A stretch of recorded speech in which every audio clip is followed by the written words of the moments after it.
Hi, welcome to today's webinar, Tips for Selling Family Travel and Increasing Your Commissions. I'm Lydia Gregory. I'm the managing editor for Recommend Magazine, and I'll be moderating the webinar. And this is a complement to our Family Travel Trends Report, which will be available via a follow-up email as well as on recommend.com. So during this conversation with our panelists, we'll be speaking about family and multi-gen family travel, and we'll offer you some tips on how you can sell this hugely profitable market. So before we begin, a few housekeeping tips during the presentation. Please feel free to enter your questions in the chat box. I see we already have a couple of people in there. Hello, El Paso, Texas. We'll gather them together and hold a Q&A session at the end of the presentation. And don't worry if you miss anything, the webinar is being recorded, so you'll receive a link via email to access the recording at your leisure. And as I mentioned earlier, the link to the Family Travel Trends Report will be included in that email. So without further ado, let's start this webinar by having the panelists introduce themselves. We'll start with Melissa. Hi, Melissa.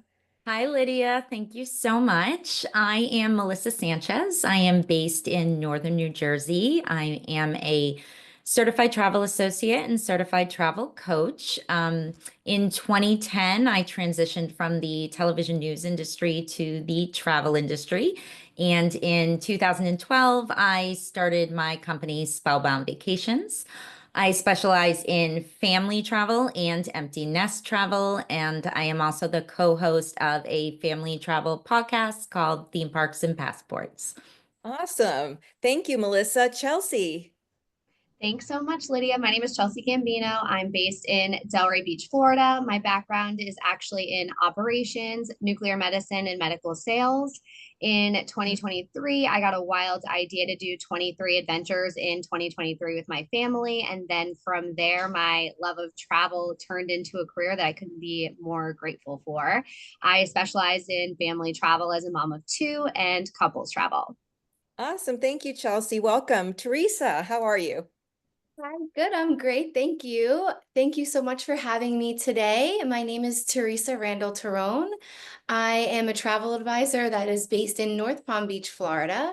I originally started my career working in events, mainly weddings. I worked in live music for private events, so mainly weddings and corporate events. And there was a lot of travel with that for destination weddings. And during 2021, my career kind of shifted due to COVID, and I focused more on the travel sector. So a lot of my clients were previous brides and grooms. So I specialize in honeymoons and destination weddings. And from there, kind of just built into family travel and multi-generational travel.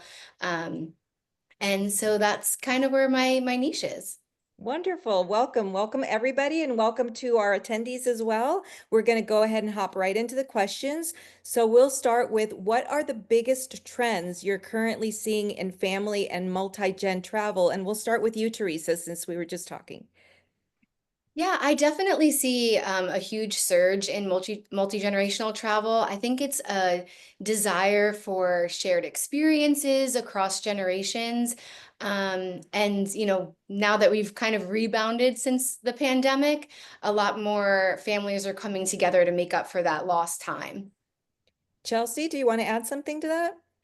I completely agree. I do think it's more so now about the connections. I'm also noticing that there's a more emphasis on different types of travel. Previously, a lot of multi-gen trips were just kind of like a fly and flop. They go to a beach, maybe they're in a villa, and now it's a bit more about getting, different types of experiences, whether it be, a multi-gen ski trip or to Italy or on a cruise. I think there's just a bit more variety now. Okay, Melissa, do you have anything to add? Yeah, and I agree with Chelsea's last statement is that I'm definitely seeing a lot less, let's go to the beach resort and just kind of hang out. And I've got a lot of multi-gen in Hawaii this year, a lot of multi-gen cruising too, where and different, not just, cruising like I'm in outside of New York City. So obviously it's easy to cruise from this area, but I'm seeing multi-gen cruising from Europe. And so that's a big thing that I'm seeing this year. Oh, interesting, interesting.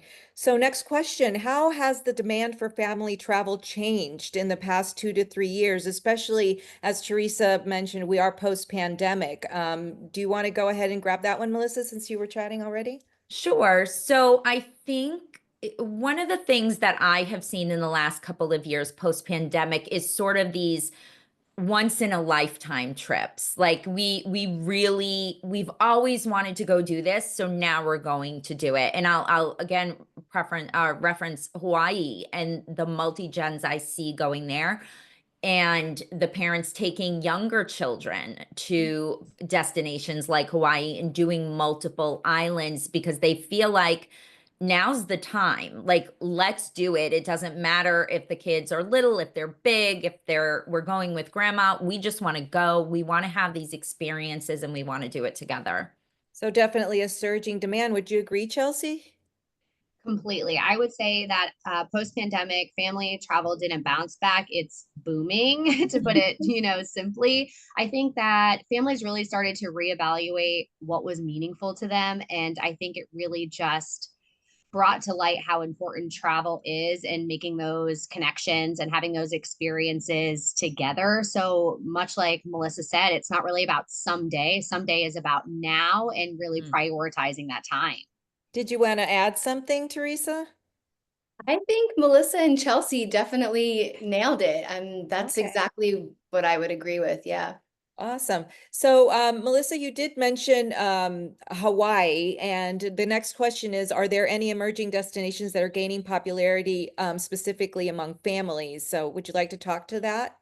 Sure. I mean, like I said, for me, one of the biggest is Hawaii, and the other, now not necessarily specific destination, but cruising. Cruising is massive for my families right now, whether it's just their, little family of 4 or 5 or 6, or they're multi-gen. I have so many cruises doing group cruises with not just the grandparents, but we're bringing the cousins, we're bringing both sets of grandparents. We're doing these really large trips, these really large cruise groups.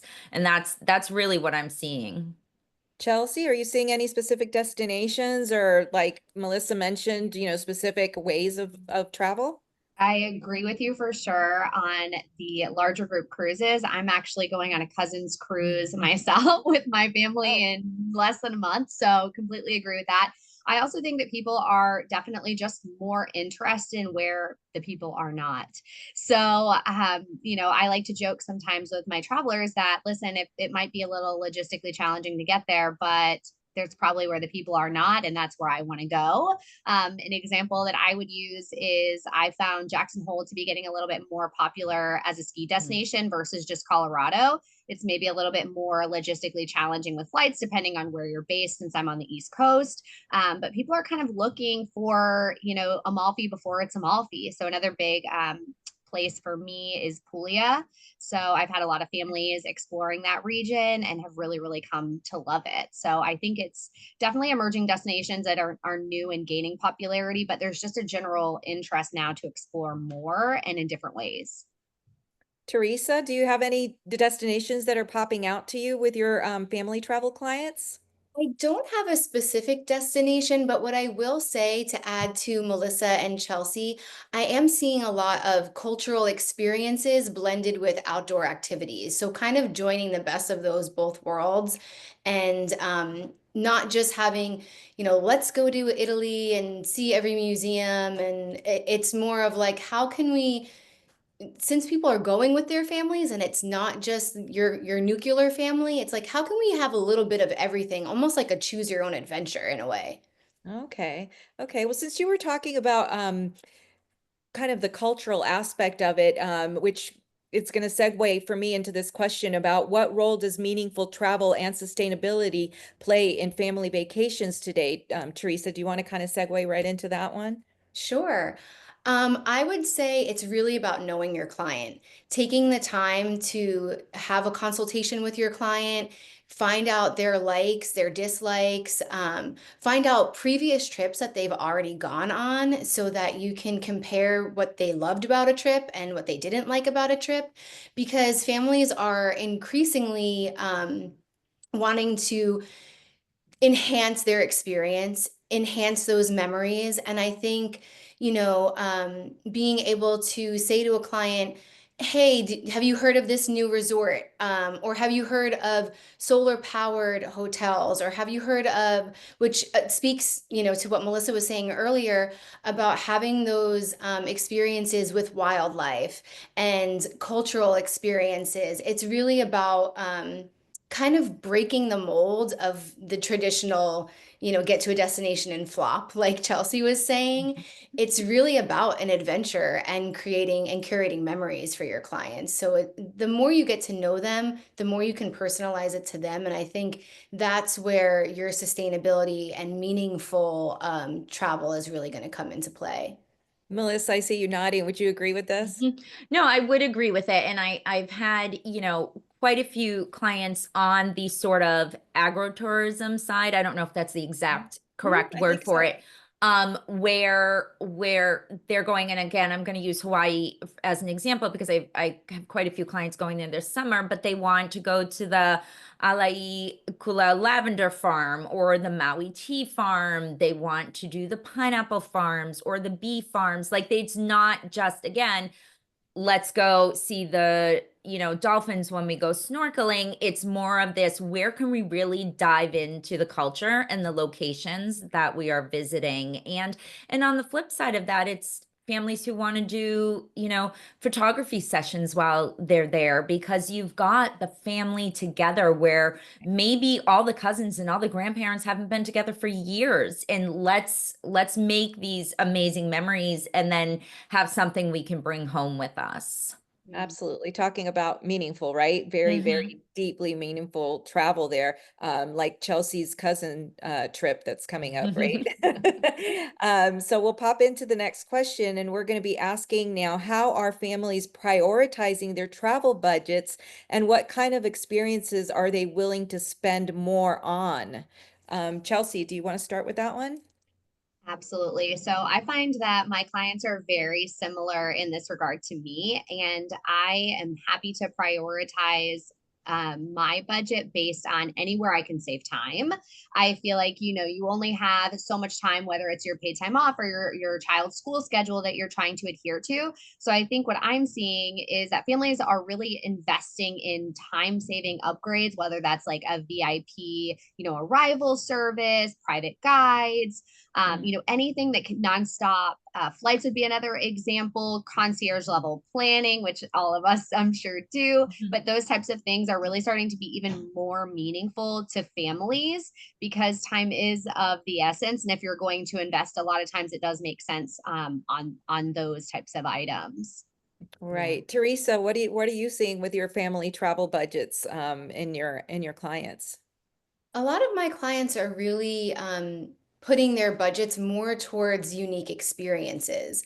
So, like Melissa was saying, if you're going to a destination, let's say, you're going to Costa Rica, for example, my clients would be more inclined to having a private guided tour or a very unique experience, whether that's, seeing taking ATVs and driving through the jungle and or taking a ferry from one part of the country to another part. Helicopter tours are becoming very popular as well. It's really what speaks to the client. For me, it's those unique experiences that really add value and lasting memories to a trip. Melissa, how do you see your family clients prioritizing their budgets? Most recently, I've been seeing a increase in wanting those VIP experiences, whether it's that, VIP arrival at the airport, whether it's you're booking a private VIP tour at a theme park, you're doing, skip the line at the Louvre or whatever it might be. It's those experiences that are making you feel like you are the most important. You are the VIP of the day. And I have found that clients will kind of maybe stay more in a moderate hotel so that they can take the remainder of their budget and put it towards those VIP private experiences. Interesting. Yeah, like Chelsea mentioned, time is of the essence, Yeah. right? Time is very important to people anymore than spending an hour in line. Mm-hmm. Um, so next question, what marketing channels or platforms have you found most effective in reaching families? Teresa, do you want to start off with this one? Sure. I mean, I think we could all agree that social media in general is wonderful for marketing. I would say for me personally, it's more of TikTok and Instagram. It's, very easy for you to even show a client like, hey, check out my TikTok, and they can scroll through. I mean, I'm sure we all have like tens of hundreds of, Yeah. things that we can different destinations that we can show, and that's really kind of giving them an inside peek of what we do, the travels that we've personally been on, depending on what your platform is. But there's just and from there it's kind of like you can go down the rabbit hole. You see something on Hawaii, and then the next thing you know, you're clicking down the Hawaii rabbit hole. And it's a wonderful way to be able to collaborate with your clients, right? To have them feel like they're part of the planning process without them doing all the planning and all the research behind that. Chelsea, what are your favorite social media channels or social So platforms? for me personally, I've had a lot of success with Instagram, specifically Instagram Reels, but I think that the most effective marketing channel is the one that feels really authentic to you. So if you spend a lot of your time really organically on Facebook, that's probably the right place for you to be.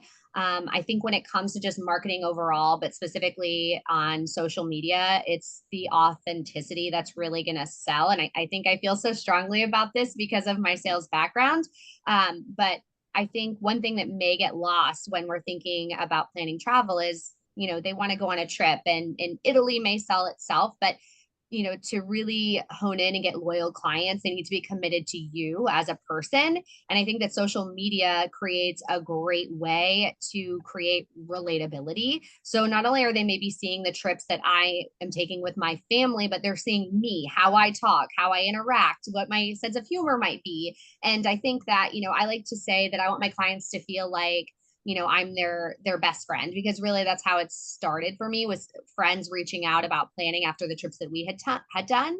So for me, I think personally Instagram Reels, but for other advisors, what feels real and organic to you, as long as you're able to show up in that space authentically, whether it's a newsletter, TikTok, Instagram, LinkedIn, it doesn't matter, as long as you're being you, because that's what's going to make a client want to work with you. Right. Melissa, which platforms are you on, or are you using, or you finding that are best for your clients? So I use Instagram and Facebook. I think I agree 100% with what Chelsea just said. Like, I'm very big on making sure that my accounts are authentic, that it's my voice. And I think if you were ever to scroll through my social media, you would be able to tell what kind of week it was. Like, did I have to go and be like, hey, AI, can you write a post for me? Or did I write it myself? And I think that is such an important point, that yes, a client is coming to you because they want to go on a trip, they want to go on a vacation, but they're coming to you and they're going to stay loyal to you. And if they're watching you and you are an authentic person, they feel like they know you. I just got back from 2 weeks in France, and I had multiple emails from clients who were like, I watched your trip. It was so amazing. Now I'm ready. Like, this is what we want to do. And I think that is incredibly important. But I also think know your audience, right? Not every audience is going to be on Facebook. Not every audience is going to be on Instagram. Not every audience is going to be on TikTok. So you need to think, like, my personal audience, I watch TikTok. It's not my thing, and most of my clients, it may not be theirs either. And I recognize that. And I think that's an Right. important thing, is pay attention to who your clients are and where they're going to find you. Absolutely. That's a great tip. So, hopping on to the next question, what types of Nice. messaging resonate best with parents or grandparents planning the trips? Do you want to continue, Melissa, on with this question? So, Um, sure. So I think the messaging that resonates is showing the benefits of traveling together. Like what, I know when my kids were younger and they're in their early 20s now, but when they were in high school and they were doing sports and we were running all over the place, and my parents lived 3 hours away, so they didn't get to see them that often. So saying to them, let's go away together. Let's go do a Disney trip together. Let's go to an all-inclusive together. To them, that was like, yes, the time with my grandkids, the time with my kids. I think that's the message of look, bringing it together and creating, like we previously discussed, these meaningful adventures together is, I think, what really resonates with parents and grandparents and multi-gen travel. Teresa, would you like to add to that? I totally agree with Melissa. I think you're creating an atmosphere for bonding on so many levels, right? I mean, if you're experiencing, if let's say nobody has been to this destination, you're now experiencing a new place, a new culture, new cuisine, new people, new language, all together as a family. It's a beautiful bonding experience. And I think it's, you're creating memories that last forever. So I think definitely, talking about that bonding experience and the time. Sometimes we're not able to be present if we're, you can live across the street from grandma and grandpa, but if, you're working or there's school involved or there's, other things that take precedent, you're not fully present. And a lot of the time being able to take a vacation is about slowing down, is about being more present, is about, getting to have those conversations that you don't get to have across the table, on a regular Tuesday. It's really about solidifying those bonds and maximizing the time that you have together for quality time. Awesome.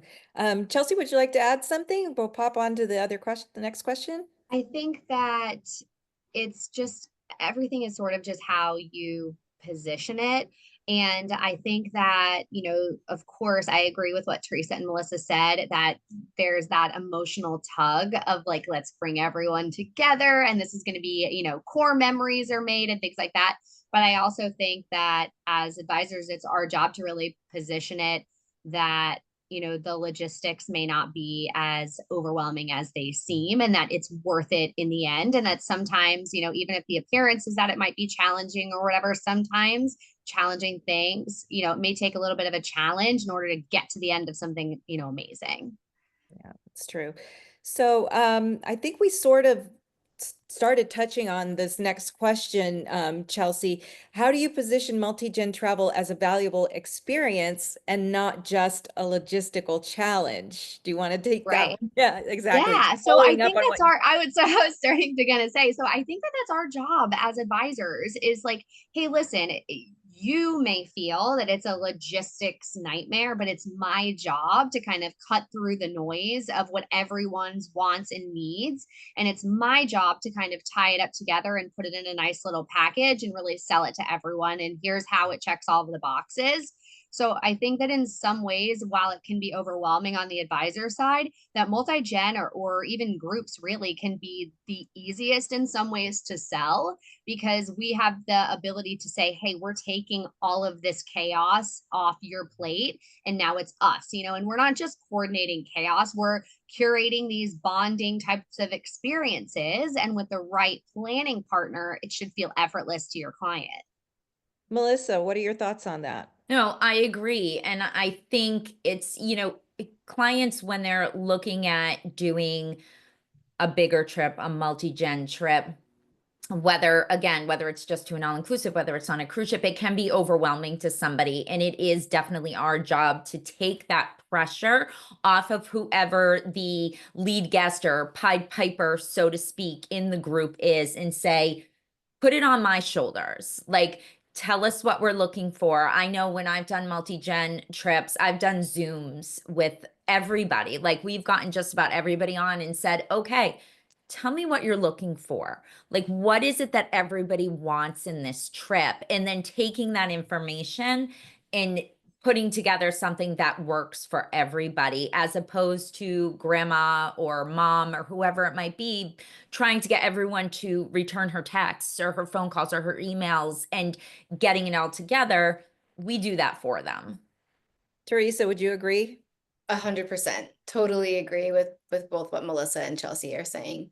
Okay, wonderful. So let's pop on to the next question, which again, this kind of segues a little bit into it. Do you use any specific strategies to convert interest into bookings for larger family groups? Teresa, do you want to handle this one? Start off? Sure.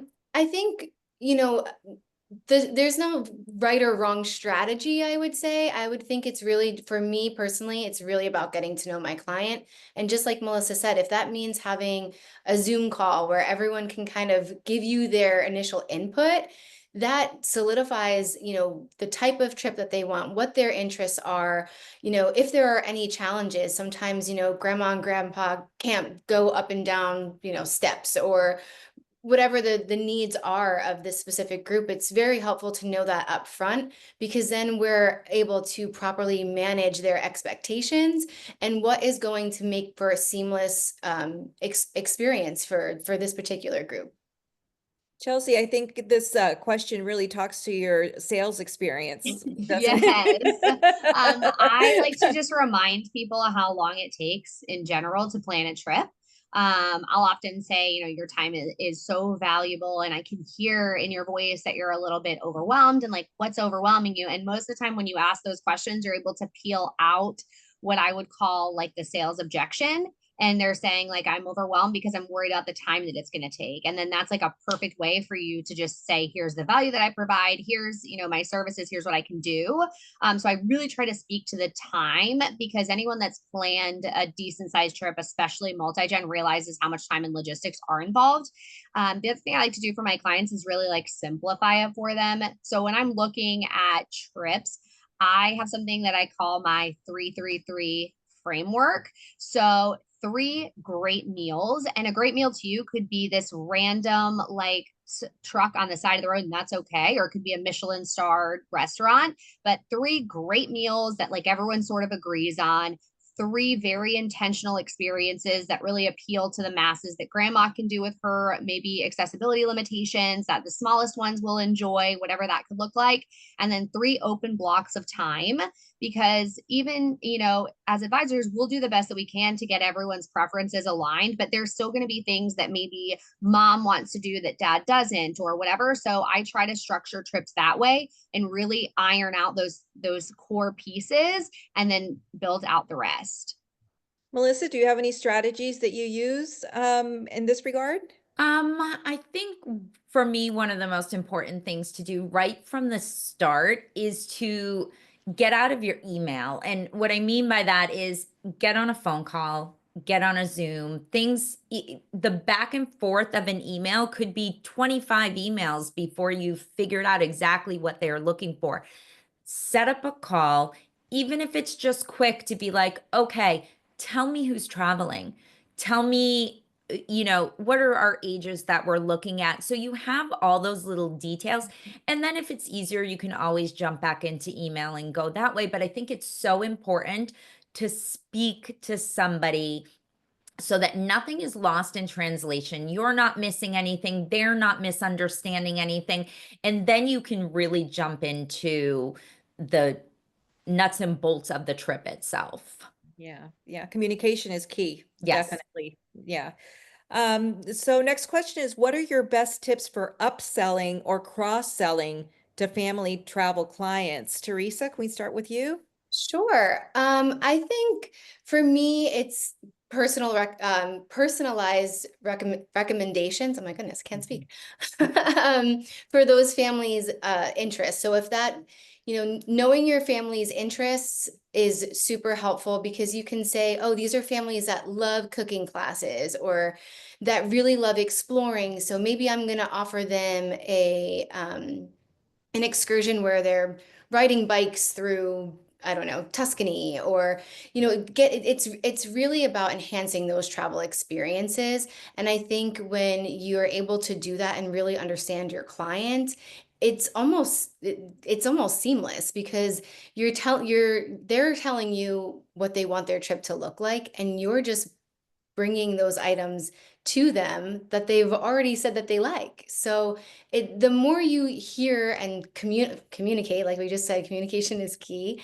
The more that you communicate, I think the easier it is to really connect with those families and provide services, and whether that's VIP, whether that's, specific excursions, whether that's hotels that have these, specialties, whether it's a chef that they're into, or it's really just understanding your client, I think, and from there the sale happens automatically.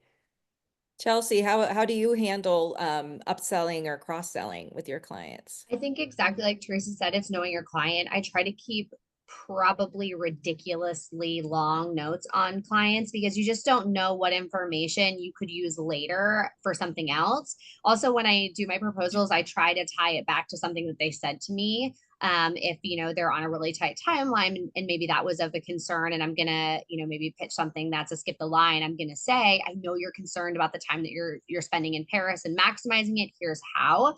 My other favorite thing to cross sell or upsell is so being on the East Coast, a lot of flights when you're going to Europe, you're arriving in the morning. So I always propose booking the hotel for the night prior. So if you were going to arrive actually on the 19th, I book it for the 18th, communicate with the hotel, hey, they're not arriving to the 19th. But then when they're getting off the plane at 7 a.m., they're not dragging luggage and like leaving it somewhere, and everyone feels gross because maybe they slept or didn't sleep and everyone's really crabby. So for me, that's very low hanging fruit for an upsell, because the client's going to see the value and also see how forward thinking you were and how you were, so mindful of what their experience would be when they arrive.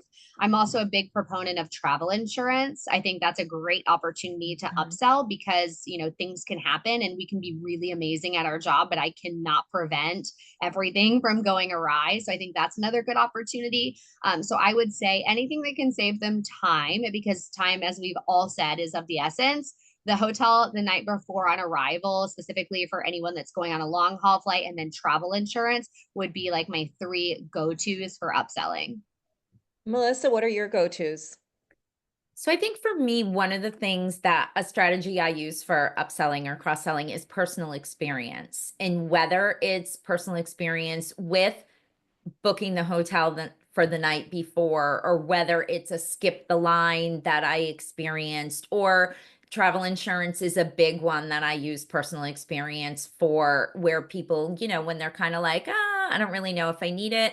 Well, let me tell you about when I got sick in the Dominican Republic. Let me tell you about when my flight got changed to the day before I was supposed to leave, and how travel insurance helped you. So for me, I feel very, very strongly about peppering in those personal experiences and showing how this, this upsell or this cross sell really helped me when I was traveling with my family. Absolutely. It sounds like everybody's had those experiences, right? And you just kind of translate it into Right. your client.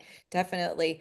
So next question is, which types of family-friendly accommodations, and we're talking villas, all-inclusives, cruises, are performing best for you right now? Teresa? I would say that it's kind of a mix between families that are looking into all-inclusives and cruises. They're, an all-inclusive is kind of like a cruise just on land. And then those family-friendly villas. I think families that are looking for convenience, for a range of amenities, and they're going to lean more towards like those all-inclusives and those cruises. But families that are really looking to have more of a, I'll say like a casual or family style experience, love the fact that they can stay up all night and have a villa, and they're all in a common area. They all have, sharing a living room, sharing a kitchen, cooking meals together, or Mhm. having, if your client is able to do so, having a chef come in and sometimes being a part of that cooking experience with a chef. It really does bring the family together, and those mundane things that we have to do every day, right? Like cook dinner, become fun, and you're experiencing something, a new cuisine that you can cook with your family, learning a new recipe. I think those are kind of the two for me that are top performing. Sort of elevated home away from home Yes. experiences, right? Right? Would you agree, Chelsea? Definitely. Definitely with villas for sure. For me, and I think probably because I'm Florida based and do have small children, a lot of cruises, but specifically Disney cruises. A lot of families that are considering going to the park. And for me, I am a Disney cruise over Disney World 10 times over and can't convince me otherwise. But families Why? are really enjoying that. They love that it kind of feels like a vacation for everyone. They have access to kids club. So I mean, anything with a kids club is always really valuable to my clients. I think that having bigger spaces is important. So a lot of suites specifically versus maybe connecting rooms. But definitely cruises for sure, as we've all said, the concierge level, and like the retreat and things like that on Celebrity are all really, really well performing for me now. Melissa, what are you seeing with your family clients right now as far as Yeah, I agree 100% with these villas and the multi-bedroom cruise suites. I just had a family of 5. We booked a grand 2-bedroom suite on the Oasis. I've got, families in 3 bedrooms in the Haven on NCL. Like, the families are not wanting just those standard cruise cabins, so to speak. They want the bigger space, but they also want to be able to, the mom and dad, close the door when the kids go to bed at night. So they're not in the bed next to you, right? You can actually stay up a little bit later. I'm seeing this with my clients in Hawaii too, asking for more of a villa type accommodation, like Teresa mentioned, that has a kitchen and has more space, a family room or a living room type area for them to spend time in. And same with the all-inclusives, trying to find those 2 bedrooms or even 3-bedroom villa suite type accommodations. But that's really what I'm seeing a lot of this summer. right? So kind of want to stay together, but still have everybody have Yeah. their own space. Are custom itineraries or package tours more popular for family groups, and why? Chelsea, do you want to address this one first? I think custom wins every time with my clients. And I think, especially with family travel or multi gen, even more so, because you really have to tailor it to who the client is. And I think that this is also another opportunity where you are upselling, even when you're proposing initially, to be able to say to a client, like, this is not something that I've Googled and just kind of thrown together. Like, this is tailored to you, your likes, your needs, whatever accessibility limitations there may be, or, how long or when you want to start. Some of the pre-packaged tours start really early at 8 a.m. and who wants to do that on vacation? I don't want to be, done with breakfast and out the door by 8. So I think being able to just share that flexibility, and when it comes to, you're managing nap schedules, or, maybe grandma needs to take a break in the middle of the day and she can't hang. So having a private driver, all that just lends to flexibility. So I think families especially appreciate that. Teresa, are you finding the same with your family clients? 100%. Custom Yeah. itineraries are the thing, I mean, uh, it's kind of a no-brainer to, if you're going to come to a travel advisor, you're coming for a customized itinerary, because otherwise, unfortunately, people can go on Google, they can go on booking.com, they can AI things, but it's a very different experience when you're coming to a travel advisor who has the knowledge, who has the connections, if you will, that is able to say to a client, like, I understand your needs. And just like Chelsea was saying, grandma needs to take a nap midway through the day because she is going to get too tired. So instead of hopping on a bus or hopping on a boat to do the big, package excursion, let's have grandma take a nap and then we're going to have, your driver come at X time and we'll get you right over there. And, it's more of a personalized experience. And I think that's what people are really looking for and what vacations are now trending towards. Melissa, would you agree with the whole personalized custom versus the package, the pre-package? Yeah, I do. I agree 100%. And I think what Chelsea and Teresa said about really being able to customize your day, whether maybe you do want to get up at 8 a.m. or maybe only part of the family wants to get up that early. And so you can customize each piece versus being on a tour that is already set for you and you can't deviate. Grandma doesn't have time to go take a nap, or maybe the 5-year-old in your party just wants to swim in the pool, but there's no pool, like there's no time to go out and do that. So I think the customizing it specific to the family or to your client is really the way to go. Yeah, custom wins every time on this one.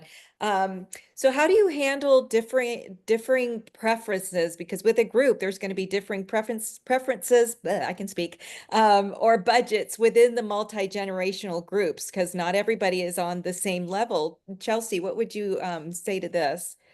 I try to separate needs and wants very early on, and I am very, very honest. So if they're saying, well, grandma or aunt wants to go to Amalfi in the middle of season and spend like $100 a night and get 5-star service, I'm like, that's just not going to happen. So I try to be really honest right up front and set the expectation as to, what's reasonable. And I also try to see, where there may be flexibility. Another great opportunity is when we are looking at villas and things like that, because oftentimes it's more meaningful for a family, for everyone to be together versus it being split equally, 9 ways or whatever, it looks like. So I try to kind of see with the main contact that I'm working with, my main client, is there a bit of flexibility here? What's most important to you guys is that everyone's staying together, being close. And once you kind of suss out those little details, the rest can sort of go together. Because if we're doing a villa and maybe so and so is willing to pay the difference, then the experience can kind of all come together. And with preferences, again, it's just being honest and transparent up front. It's my job to try to check all of those boxes. And oftentimes I think as travel advisors, we can do that once you really get down to the nitty gritty of the wants versus the needs. Melissa, how do you handle the budgets, the differing budgets and preferences? Well, I think one way that it can be done is accommodation wise, right? So let's say group cruise, for example, you can have multiple different cabin categories. If grandma and grandpa's budget is tighter and they want to be in the interior, but mom and dad are like, no way, I'm booking that balcony. You can still do that. You could end up still on the same deck of the ship. And it's the same with an all-inclusive. You can be booking, a standard view or a garden view room versus the oceanfront rooms. There's ways to play with the budgets of each individual within the group so that everybody feels like they can afford the trip. Teresa, do you see that with your groups as well, that you can manage the budgets and the preferences? Yes. And I think, to just add to what Melissa and Chelsea were saying, it definitely is about managing expectations and prioritizing needs and wants. Because like Melissa was saying, even whether you're on a cruise or you're on land staying at a resort, there are so many different room types that are available that you can really, cater to everyone's budget. That's true. Just have to do a little more research, right? Just a little bit more work, but that's what we're here for. Yeah. So what role do group perks or group travel incentives play in winning a family business, Melissa? How would you address that? So I think, in my experience, when people come to you and they want to travel with the group, they will ask, like, what can we get? Like, what can you do for us? Why shouldn't we go to the big box store and have them book it for us, right? So I think it's great when you can, and many times when you do a cruise group, there's onboard credits you can offer. There's gap points that you can play with for maybe a cocktail party or drink certificates or more onboard credit or whatever it might be. Sometimes as an agent, if you choose to, you can always, send a little gift to the room or, a surprise and delight is always really nice too. And granted, I know that doesn't technically answer the question of like, Yeah. what can we give them? But if in the end at the, if in the front you can't offer too much, maybe your budget for that year just doesn't give you the ability to do that, you can always do something little towards the end and they'll be thankful and surprised and, Thank you. Do you want to add something to that, Chelsea? Yeah, so I think that perks are meaningful. So for me specifically, my agency is Virtuoso, and we have a lot of preferred partnerships, which do have perks associated with that. And I think to a degree that can be important to people. But what I try to really dial in on is relationships, the relationships that I've established with the villa provider, with my sales manager for Disney Cruise, the sales manager at the Four Seasons in Palm Beach. I really try to drive home those relationships. I like to tell my clients really candidly that Costco doesn't care that you're allergic to, cantaloupe. So when you get a fruit platter in your room and there's cantaloupe on it, you can be upset, but Costco doesn't care. I do. I know that you're allergic to pineapple. I know that you want to be on a low floor, not a high floor. And I have those relationships to ensure that it gets done. So I think that more so for me, what I've noticed is that it's less about the perks and like what free things you can give them, but they absolutely want that too, don't get me wrong, but it's even more so about the perks of having an expert and someone not only on your side in the planning process, but I can say, hey, I know Lydia that works at the hotel and she's excited for you. And if we're doing our jobs and we're letting the hotel team know, maybe they're greeting them by name on arrival, they're feeling so important and elevated, and that's really what it's all about. Do you agree, Teresa, that these little things are what makes the makes you win the business? Yes, I definitely would agree. I mean, obviously everyone loves something for free, right? That's why we have swag bags and all the other things that we give to our clients. But I would like to just add that sometimes just calling a resort and saying, hey, I have, a family arriving in a couple days. Would you mind just putting a little note in their room? Like sometimes the little things like that go a long way too. I mean, that's obviously not something that you're going to tell your client prior to them being in destination, but it sets the precedent for a trip, right? It says like, I was not just another client to Melissa, Teresa, or Chelsea. Like I actually meant something, and that relationship is building. We are blossoming in a relationship, and that sometimes leads to repeat business. Okay. So, what is your approach to managing family group dynamics before and during the trip? Because we all know families have dynamics attached to them. What would you say to this, Melissa? I would say one of the first things that I would do when starting to work with a family or a multi-gen or something along those lines is find out something that each person wants to do. What is important to each individual and not just the adults, the kids too. Like what is important to them about this trip? Are we doing a theme park trip and there's a character that they have to meet, and making sure those specifics are in your itinerary that you can send them. So and so does meet and greet in this location each day, and making sure that what those special things are that each member of the family wants to do gets done, or at least you try to get it done. And then I think, during travel, it's making sure that the entire family knows what those little things are so that they can assist in making it happen for each person in the travel party.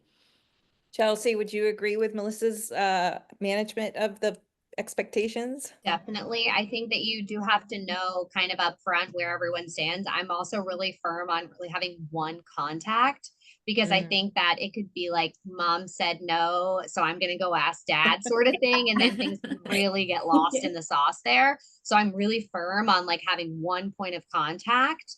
I think that's good. And I try to be really neutral when it comes to it and just really like factual. Okay, well, we want to do this, we want to do this, and just kind of laying it out really structured for them. Another thing that's helpful for me is I try to do kind of like a walkout call before any big trips and just kind of go through the itinerary with my lead client, make sure that they've done it. Sometimes I've done it with, multiple contacts on it once we're planned, paid, and just ready to go. So that way there's anything last minute, if someone is maybe caught off guard, oh, I thought we booked this, you still have time to correct it versus them being in destination.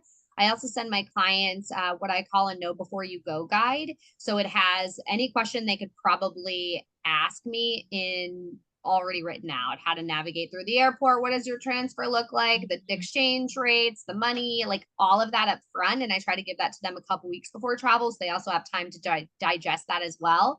And I think that if anything you can do on the front end to eliminate questions or confusion will serve you well. Would you agree, Teresa, with Yes. Yeah. I agree 100% with both Melissa and Chelsea. The only thing that I would add is, because this is the type of traveler that I am, I sometimes will add almost like free time. So that when you're in destination, like if you go somewhere and you're like, oh my gosh, I really wanted to go to that store, but we didn't have enough time because we had dinner reservations. Now I have the next day or 2 days from now to go back and check out that store, or book the excursion that we didn't realize when we were planning we wanted to do, but now we're like, we definitely need to do this because every local told us that we had to go here or do this excursion. So I think having that flexibility with a free time is very important as well. Great. So we still have a few minutes. We don't seem to have any questions from the attendees. I just want to let you guys know who are attending here. If you have any questions, please pop them into the chat. And meanwhile, we're going to keep going on to our next question. How do you ensure a seamless experience for families traveling with young kids, teens, or seniors? So this is like the whole multi-gen crew. Melissa, how do you go about that? So I think it's similar to what we were just talking about. It's making sure that you know what the expectations are for each member of the family. And like Chelsea does, I usually have a lead or a Pied Piper that I'm dealing with. I'm not necessarily talking to 25 different people, but also putting together a step-by-step itinerary for them, something that they can take, something that they can refer back to. So that has, their documents attached to it. It has what time do things open? What time is their reservation? So they're not constantly searching through an email to find something I sent 6 months ago. It is literally right there in front of them. Okay. Chelsea, would you like to add something? I think that you've nailed it. I think that Okay. just making sure that everyone is well informed, that you're listening to their preferences, and just kind of walking through mentally what it could look like from various stages. So if they're planning on going on cobblestone streets, you're thinking like, oh, your Nana going to be able to do that? Or like, how's a stroller going to do? And trying to plan these things. And if there's something that maybe is inevitable in your travel plans, just based on the destination, it's giving that information up front, like, hey, it might be a little difficult to navigate this part. Here's some tips that I would recommend, like maybe, folding up the stroller if they're able to, and walking. And just, it really all comes down to not only the planning process of putting the trip together, but making sure that your client is really well informed and can kind of, I like to say, they need to be able to wrap their head around the trip and the experience that they're going to have, so they don't feel, caught off guard by anything that may happen in destination. Right. To minimize surprises. Let's just Exactly. keep them down to a dull roar. Yes. I mean, they always pop up, I mean, they always do, but you just manage them as much as you possibly can. So what kind of post-trip follow-up or loyalty strategies do you use to turn family travelers into repeat clients? Teresa, would you like to take that one to start off? Sure. I actually like to follow up with a personalized message, and that is a hard copy, put it in snail mail and send it to their address. And it's handwritten, it's a personalized touch. It's my way of just saying, you know, I appreciate you as a client and I hope that you had a lovely trip. And then I can follow up with an email, and that could, you know, based off of like, what did you love about your trip? What didn't you like about your trip? Is there anything that I should know for future clients that I'm sending there? You know, that was great, that wasn't great. Or a recommendation that you have, definitely do this excursion, definitely go to that restaurant. And then in that same email, I will send them something, a new destination for them that they either don't know about, or like, hey, I know you guys are really into water sports. So what about this, you know, I'm just pulling something like trip to Hawaii on Maui or something, you know, or people that are, you know, I know that White Lotus is Yeah. the latest craze and Oh. everyone's following it for new travel destinations. And I can say to them, well, this has not yet been on White Lotus, but you know, this is that same approach to White Lotus. This is that same atmosphere that you see on certain White Lotus destinations and resorts. So thanking them and piquing their interest Yes, for keeping them something coming else. back for more. Right. Melissa, what do you do as a follow-up strategy, or what sort of follow-up strategy do you have? So I do, you know, the typical welcome them home. I have a referral incentive. So once they've been home for a few weeks, I'll shoot them an email and just, you know, hope you're settling back in well. If you refer somebody to me, make sure that they use your name. And usually right now I've been sending out a just a $10 Starbucks gift card, and that I send in via snail mail. I have thank you cards made up, and I'll put them in the mail and I send them out. And then I have, for the majority of the destinations that I specialize in or that I send my clients to, I have a email drip campaign that I do that will go on for about 6 months. And it's everything from how to make your house smell like the resort you just came home from, to, like Teresa said, here's a destination that's hot right now and I think it might be great for your family, up until the last one is like, okay, it's time. Let's plan that next trip. Here's some of my suggestions for your family. Let's set up a call.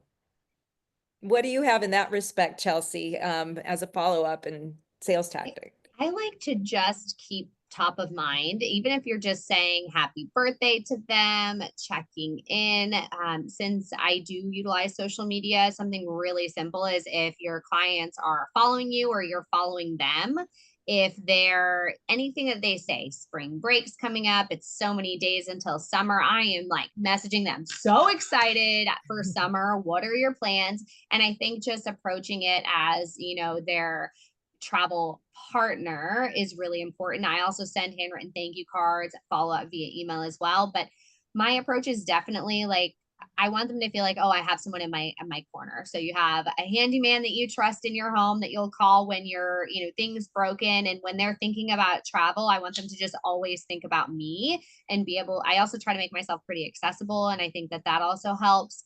And just being there, because no one wants to feel like it was super transactional. So I think just checking in, or if they've mentioned anything through the process, maybe it's like, you know, you're planning, you know, an engagement trip for them and you know the wedding's coming. It's like, I'm so excited to hear, you know, I know the wedding's around the corner. How's everything going with that? And then you may in turn get the honeymoon. So I think it's just it's listening. And I think that's really been the theme of this webinar, even you know, beyond family travel, is listen and communicate well and be present for your clients. I think that is exactly what sums it up. We have a couple of minutes, and my last question was going to be, what's one piece of advice you'd give to fellow travel advisors looking to grow their bookings? But I think you pretty much summed it up, which is listening and communicating. We are going to take one quick question from the audience, and it says, how do we find travel advisor fam rates to experience the accommodations at resorts in person to assist in sharing with clients for more sales? Melissa, do you want to answer this one real quick? Well, I think that's it.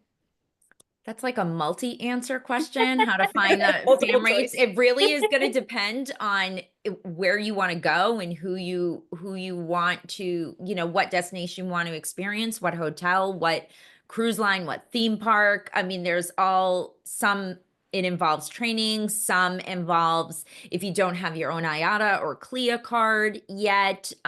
So it's a hard question to answer. You really need to look at where you want to see, what's most important to you. And I just want to add really quickly that I think for me, one of the most important things as a travel advisor that I just would like to kind of add is know what you sell. Know your destination, experience them personally, be able to add. And I know you can't go everywhere, but if you specialize, make sure you know like the back of your hand what you specialize in. Teresa, do you want to add a quick thing? Oh, Chelsea, I saw your hand go up real Yeah, quick.